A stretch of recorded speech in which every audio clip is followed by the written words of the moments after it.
வணக்கம் ஃப்ரெண்ட்ஸ், நான் உங்கள் குருமணிக்கிறேன். இந்த வீடியோவில் வந்து ரீபர்த் அப்படின்னு ஒன்று உண்மையாகவே இருக்கா, அது எப்படி புரிஞ்சுக்கிறது, ரீபர்த் எப்படி வேலை செய்யுது, ஓகே, இந்த பிறவிக்கும் லாஸ்ட் பிறவிக்கும் என்ன டிஃப்ரென்ஸு, அடுத்த பிறவிக்கு என்ன டிஃப்ரென்ஸ், இதெல்லாம் பற்றி கொஞ்சம் அனலைஸ் பண்ணி பேச போகிறோம். ஓகே, நான் அனலைஸ் பண்ணியிருக்கேன், அதை பற்றி பேச போகிறேன். ஸோ முதல்ல ரீபர்த்து உண்மையாக இல்லையா அப்படின்னு நம்ம முதல்ல புரிஞ்சுக்கணும். ஏன் புரிஞ்சுக்கணும் அப்படின்னா, நிறைய பேர் இது ஒரு வாழ்க்கை தானே இருக்குது, நான் இந்த வாழ்க்கையில் நான் என்ன நினைக்கிறேனோ அதை செஞ்சுட்டு போகலாமே, நான் எதுக்கு ரொம்ப கண்ட்ரோல் பண்ணணும், ஏன் என் மைண்டை கண்ட்ரோல் பண்ணிக்கணும், ஏன் நான் எல்லாத்தையும் விட்டு கொடுக்கணும், ஏன் அட்டாச்மெண்ட் இல்லாமல் இருக்கணும், ஏன் நிறைய விஷயத்த புரிஞ்சுக்கணும், இக்னோரன்ஸோடு வாழ்ந்துட்டு போயிடலாமே ஜாலியாக அப்படின்லாம் நிறைய பேருக்கு தோணும் இல்லையா. ஸோ அது ஏன் தோணுதுன்னா, அவங்க ரீபர்த்தை வந்து சில பேருக்கு வெளியில் சொல்லியிருப்பாங்க, கேள்விப்பட்டிருப்பாங்க, ஆனால் அது டீப்பாக நம்பிக்கை இருக்காது. அதனால தான் வந்து இவங்களுக்கு இந்த மாதிரி கொஸ்டின்ஸ்லாம் வருது. ஸோ அதை முதல்ல புரிஞ்சிக்கணும், அது உண்மையாக இல்லையா, எப்படி அது உண்மை அப்படின்றத தெரிஞ்சுக்கலாம். ஓகே, ஸோ இப்போ மைண்ட் அப்படின்னு எல்லாருக்குமே ஒன்று இருக்குது, அது எல்லாருமே நம்புறீங்க இல்லையா. ஸோ மைண்ட், சரி மைண்டுன்னு ஒன்று இல்லைன்னு கூட சில பேர் யோசிக்கலாம். சரி, இப்போ நம்ம தூங்கும்போது கனவு வருது. ஓகே, கனவு வரும்போது நம்ம வந்து பாடி வந்து நம்ம யூஸ் பண்ணுறதில்ல, சும்மா படுத்து தான் இருக்கோம், கண்ணை மூடிட்டுருக்கோம், தூக்கத்தில் போயிடும், ட்ரீம் ஸ்டேட் போயிடும். ட்ரீம் ஸ்டேட்டில் கனவு காண்றது யார், உங்கள் பாடியா இல்லை வேறு எதாவதா? உங்கள் மைண்டு தான் கனவு காணுது இல்லையா. ஸோ மைண்டு தான் கனவுன்னு ஒன்று காணுது, அதில் வந்து நிறைய விஷயங்கள் வருது. ஓகே, நம்ம நினைவில் இருக்கும்போது நடந்த விஷயங்கள், தெரிஞ்ச ஆட்கள், ஓகே, நம்ம பார்த்த சினிமாலேருந்து வர சீன்ஸு, ஓகே, ட்ராவல் பண்ணும்போது நம்ம பார்த்த விஷயங்கள் எல்லாமே வந்து கனவில் மிக்ஸ் பண்ணி வருது. ஸோ இதில் நம்ம கர்மாவும் மிக்ஸ் பண்ணி வரும் கனவு வரும்போது. ஓகே, நம்ம கெட்ட கனவு, நல்ல கனவு, இதெல்லாம் வந்து இட்ஸ் ஆல்சோ கர்மா. அதை பற்றி கர்மா பற்றி பேசினா இப்போ நீங்கள் கன்ஃபியூஸ் ஆகிடுவீங்க. ஸோ இப்போ வந்து இது எங்கே நடக்குது அப்படின்னா மைண்டில் நடக்குது. மைண்டில் எதை வச்சு நடக்குது அப்படின்னா மெமரியை வச்சு நடக்குது. மெமரினா நம்ம எதெல்லாம் பார்த்துருக்கோம், நம்மளுக்கு யாரெல்லாம் தெரியும், இதெல்லாம் வந்து ஒரு மெமரி தான்.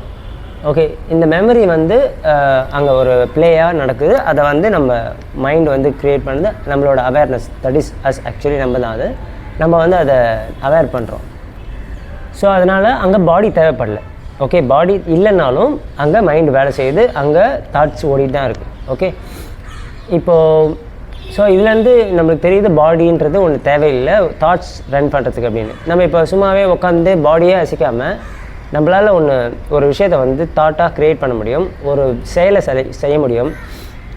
ஒருத்தர் அடிக்கிற மாதிரியோ, ஒருத்தருக்கு நல்லது பண்ணுற மாதிரியோ, ஒரு கெட்ட பண்ணுற மாதிரி, எப்படி வேணாலும் நம்மளால் இமேஜின் பண்ண முடியும். Imagination is also like a dream. But to imagine we don't need our body. Okay, சும்மா உட்காந்து கை கால் அசைக்காமல் கண்ணை கூட திறக்காமல் நம்மளால் ஒரு விஷயத்தை தாட்டாக க்ரியேட் பண்ண முடியும். ஓகே, ஸோ அதை க்ரியேட் பண்ணுறது யாருன்னா மைண்ட் இல்லையா. ஸோ ஒரு தாட்டை க்ரியேட் பண்ணுறதுக்கு மைண்டு தேவையில்லை, ஆனால் பாடி தேவையில்லை, மைண்ட் தான் தேவை.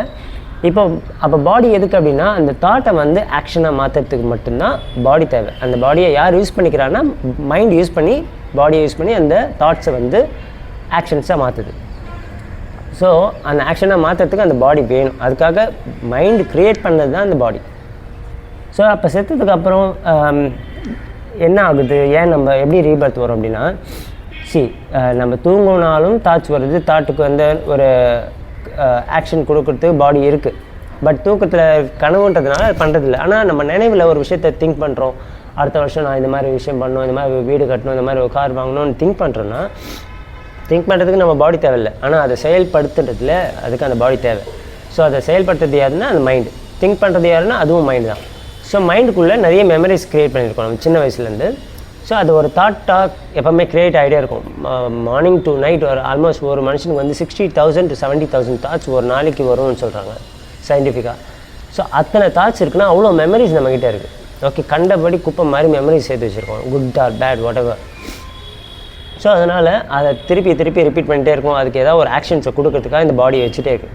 பட் பாடிக்குன்னு இது வந்து பெரிஷபிள். ஓகே, ஒரு காய்கறி மாதிரி தான், கொஞ்சம் நாளைக்கு இருக்கும், அப்புறம் அது கெட்டு போயிடும், அழுகி போயிடும். ஆக்சிடெண்ட்டில் பாடி நம்ம சாக்கலாம், அது மாதிரிலாம் நிறைய சாக்கிறதுக்கு நிறைய இது இருக்குது. பட் மைண்ட், அந்த சாகிறது வந்து மைண்டால் நடக்கிறது கிடையாது, மைண்டு செஞ்ச வேலைங்களால் நடக்கிற கர்மாவால் நடக்கிறது தான் அந்த டெத். இந்த பாடி வந்து அழுகி போகிறது எல்லாமே. ஸோ அதை மைண்டால் அதை தடுக்க முடியாது. ஓகே, மைண்டால் ஒரு விஷயம் பண்ண முடியும், நம்ம எப்படி சாகணும், வலியை அனுபவித்து சாகணும், வலியை அனுபவிக்காமல் சாகணுமான்றது மட்டும் மைண்டால் டிசைட் பண்ண முடியும். அது நீங்கள் மைண்டை எவ்வளோ நம்ம கண்ட்ரோல் பண்ணுறது பொறுத்தா இருக்குது. But mind cannot avoid the death of the body because it's happening through the main source. Caudal அது கர்மாவால் நடக்குது இது. ஸோ அதை வந்து மைண்டால் இது பண்ண முடியாது, கண்ட்ரோல் பண்ண முடியாது டெத்தை. Okay, so it will die, body will die, but mind will not die. Okay, mind will come out of the body. அதனால தான் அது 16 நாள் வந்து பாடியை இது பண்ணுறாங்க, எல்லாம் கர்மாலாம் பண்ணுறாங்க, காரியம்லாம் பண்ணுறாங்க. பட் பாடி வில் மோன். அந்த பாடி எனக்கு மைண்ட் வந்து அந்த பாடி என்னால் யூஸ் பண்ண முடியல, இதுக்கப்புறம் இந்த பாடி வச்சு நான் நிறைய அனுபவித்தேன், நிறைய விஷயங்கள் அப்படின்னு சொல்லி அது இது பண்ணி அந்த பாடியை சுற்றி வரும், அந்த பாடியை சுற்றி இருக்கிற ஆளுங்களை சுற்றி வரும். ஓகே, அது அந்த பாடியோடு இருக்கும்போது யாருக்கிட்டெல்லாம் பாசமாக இருந்தது, யாருக்கெல்லாம் அவங்கள யூஸ் பண்ணிக்கிட்டாங்க தெரியாமலே வாழ்ந்துருக்கும். பட் அது வந்து அன்புன்னு நினச்சிருக்கும். பட் எல்லாருமே யூஸ் பண்ணியிருப்பாங்க அந்த பாடியை, அந்த ஆளை. ஸோ அந்த மைண்ட் வந்து அவங்களையும் சுற்றி வரும், மாயாவை சுற்றி தான் வருது, எல்லாமே மாயா. Okay, it's all not real, even the body. So அந்த மைண்டில் அந்த தாட்ஸ்லாம் இன்னும் இருக்குது, நிறைய தாட்ஸ் அது வச்சுருந்துருக்கும் உயிரோடு இருக்கும்போது. ஸோ அந்த தாட்ஸ் எல்லாம் ஆக்ஷனாக மாற்றுறதுக்கு it needs the body again. So நான் எப்பவுமே முன்னாடி சொன்ன மாதிரி தாட்டை க்ரியேட் பண்ணுறதுக்கு, தாட்டை திருப்பியும் என்ன சொல்ல டுவெல் பண்ணுறதுக்கு வந்து body is not necessary.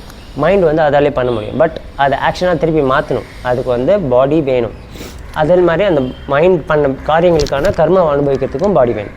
So it creates the body. Creates த பாடினா திருப்பியும் போய் ஒரு பிறவியாக எடுக்கிறது, அந்த கர்மாவுக்கு ஏற்ற மாதிரி இது ஒரு பிறவியாக எடுக்குது. திருப்பியும் அந்த actions and thoughts and memories starts creating. இதை நம்ம அதுக்கு தான் ரீபர்த் வராமல் ஒரு தடுக்கணும், நம்ம வந்து பிறவியை இல்லாமல் பண்ணணும் அப்படின்னா first we have to delete all the memories from the mind. Okay, fresh slate, fresh board மாதிரி ஆக்கணும் அதை. ஸோ அதுக்கு முதல்ல இருக்கிற ஆக்ஷன்ஸை ஸ்டாப் பண்ணணும், நம்ம பண்ணுற வேலைகளை ஸ்டாப் பண்ணணும். அதுதான் சன்னியாசம் போகணுன்னு சொல்கிறாங்க. சன்னியாசம் போனால் தான் அது நடக்கும், இல்லைனா மற்றபடி நடக்காது. இந்த உலகத்துலேயே இருந்துட்டு பண்ணணுன்னா கன்ஃபார்மாக ரொம்ப கஷ்டம் தான்.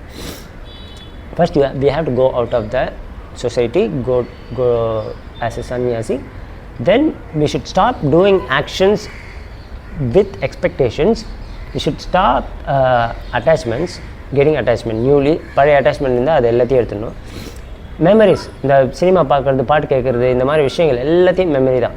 ஈவன் த மந்த்ராஸ், ஸ்லோகாஸ், இதுவும் வந்து மெமரி தான். Even that should not be there.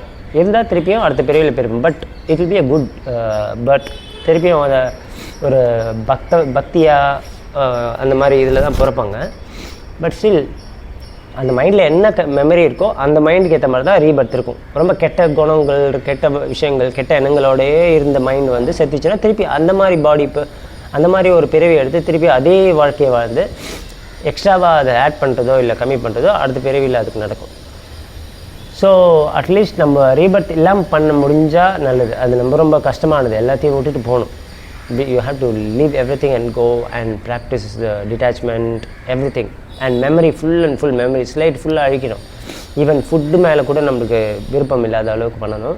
So it's very இந்த சித்தர்கள்லாம் பண்ணுற மாதிரி தான். ஓகே, ஸோ அந்த மாதிரி பண்ண முடிஞ்சால் தான் அதை பண்ண முடியும். அப்படி இல்லைன்னா அட்லீஸ்ட் ரீபர்த் நல்லா இருக்கணும் அப்படின்னு நினச்சோன்னா நம்மளோட thoughts are very important. We should reduce the number of thoughts first. We should reduce watching everything, movie, news, what ever, songs, listening songs, இது எல்லாத்தையும் டெலிட் பண்ணும். மனுஷங்களோட பேசுறதை கம்மி பண்ணும். ஓகே, பழைய பாஸ்ட் பற்றி திங்க் பண்ணுறதை ஸ்டாப் பண்ணும். ஃப்யூச்சரை பற்றி திங்க் பண்ணுறதையும் ஸ்டாப் பண்ணும். We should stop having any responsibility or commitments. Okay, இதை வந்து நம்ம பண்ணால் மட்டும்தான் அட்லீஸ்ட் அடுத்த பிறவியில் இதெல்லாம் கம்மி பண்ணணும். ப்ளஸ் பாசிட்டிவ் தாட்ஸ், பாசிட்டிவ்னா அந்த காடை பற்றினது, spiritual thoughts. Then you can டேரெக்டாக நம்மளால் ஃபஸ்ட்லேருந்து 14th கொஸ்டின் கேளுங்கன்ற மாதிரி போயிட முடியாது. So we have to do bhakti. Okay, பக்தி, சாமி கும்பிட்றது, இதெல்லாம் பண்ணணும். பண்ணிவிட்டு ஸ்பிரிச்சுவலாகவும், spirituality is different from bhakti. Okay, ஸ்பிரிச்சுவல்ன்றது இந்த பக்தியும் இல்லாமல் போகிறது, நான் இப்போ சொன்ன மாதிரி. ஓகே, எதுவுமே இல்லாமல், எந்த மெமரியுமே இல்லாமல் போகிறது தான் ஸ்பிரிச்சுவாலிட்டி. ஸ்பிரிட், ஆத்மா, ஆத்மாவுக்கு there is no attachment. ஆத்மா இஸ் காட். அப்புறம் அது போய் ஏன் காடை கும்பிடணும் இல்லையா? ஸோ அந்த தன்மைக்கு நம்ம போயிட்டோன்னா தான் அடுத்த பிறவி ஒன்று வராமல் இருக்கும். So but it will happen to everybody. But it will take like years, millions of years to everybody. அவங்க வாழ்க்கையை பொறுத்து இருக்குது, புரிதல் அண்ட் வாழ்க்கை, அவங்க வாழ்கிற வாழ்க்கையை பொறுத்து இருக்குது. ஸோ இதை நல்லா அனலைஸ் பண்ணணும், கற்றுக்கணும், நிறைய புரிஞ்சிக்கணும். ஓகே எல்லாருமே. So try to do a best. It's not easy, I'm telling. So I am trying my best. Okay, you also should do a best. Because இங்கே நான் நீங்கன்னு தனியாக எதுவுமே இல்லை, எல்லாருமே ஒன்று தான். முதல்ல ஒருத்தர் முக்தி அடைஞ்சிட்டு அப்புறமா 10-15 மில்லியன் இயர்ஸ் கழிச்சு இன்னொருத்தர் முக்தி அடைஞ்சாலும் 2 பேரும் ஒரே இடத்துல தான் போய் சேர போகிறாங்க. ஒரு ஆத்மாவா, இது ஒரு கடவுளாக சேர போகிறாங்க, கடவுள் தன்மைக்கு. ஸோ இதுதான் நீங்கள் இந்த வீடியோவில் பேசலாம்னு வந்தேன். ஸோ ரீபர்த்ன்றது ஒன்று கன்ஃபார்மாக இருக்குது. அதை நீங்கள் சயின்டிஃபிக்காகவும் புரிஞ்சிக்கலாம், ஸ்பிரிச்சுவலாகவும் புரிஞ்சிக்கலாம். ஸோ இதை புரிஞ்சுக்கோங்க. நன்றி, வணக்கம். அடுத்த வீடியோவில் பார்க்கலாம்.